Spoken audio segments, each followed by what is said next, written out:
may have heard cooking vegetables make them lose nutrients, but you don't always love the idea of eating raw veggies like a rabbit. University of Missouri nutrition professor Susan Mill-Gray is here to go ahead and show us the pros and cons, because it's going to be different vegetable to vegetable. Right. There has been a raw food craze for about 18 months now. It hasn't let up. We even have restaurants that cater to that.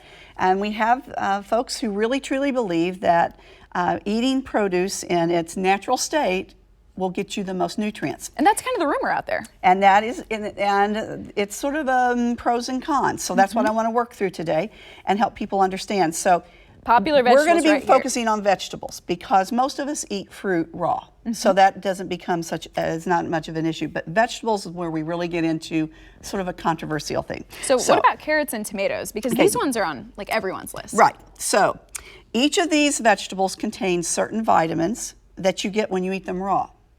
But when you eat them cooked, you get different vitamins. And so when we eat raw tomatoes, we get lots of vitamin C. Same thing with carrots. But when I eat a cooked tomato product, I get lycopene, which is cancer prevention.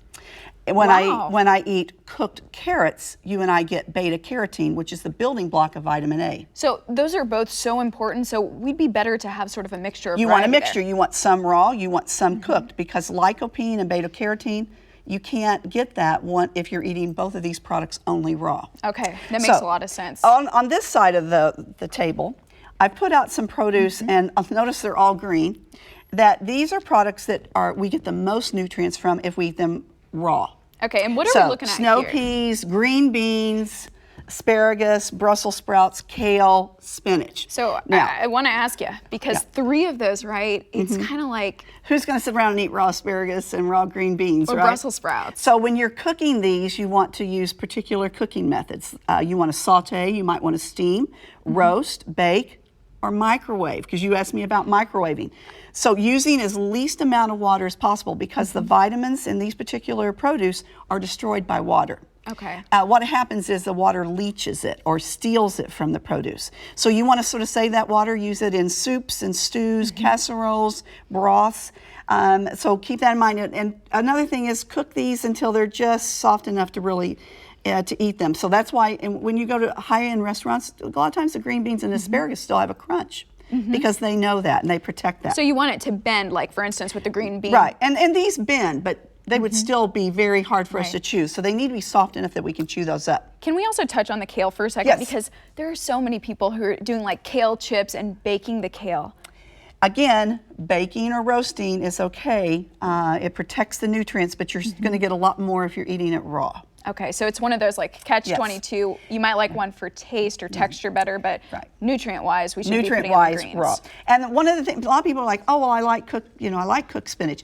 The really unique thing about spinach is when we cook it down, so it makes less volume, and so you can actually eat more and get the nutrients that are left in it. Okay, and a lot of these so full of fiber, you wouldn't eat as much, You're going to get really full. And some of the produce I've laid out on this side are the type of produce that really needs to be cooked. Because if you don't break down their tissue, you don't have access to absorb the vitamins that are in it. So all the potatoes, cauliflower is much more healthy if you eat it cooked rather than raw.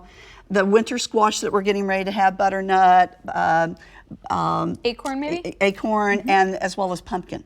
So you so the bottom line is what? You and I were talking earlier.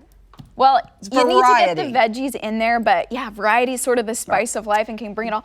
And the outlier here, right? I do like riced and mashed cauliflower, but a lot of people do eat that raw. Right, and it's okay to eat it raw.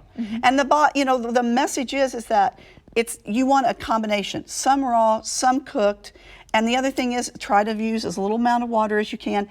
Keep them in large portions, like bigger pieces. So if you're going to boil potatoes, put them in bigger pieces. And the other thing is keep skins on.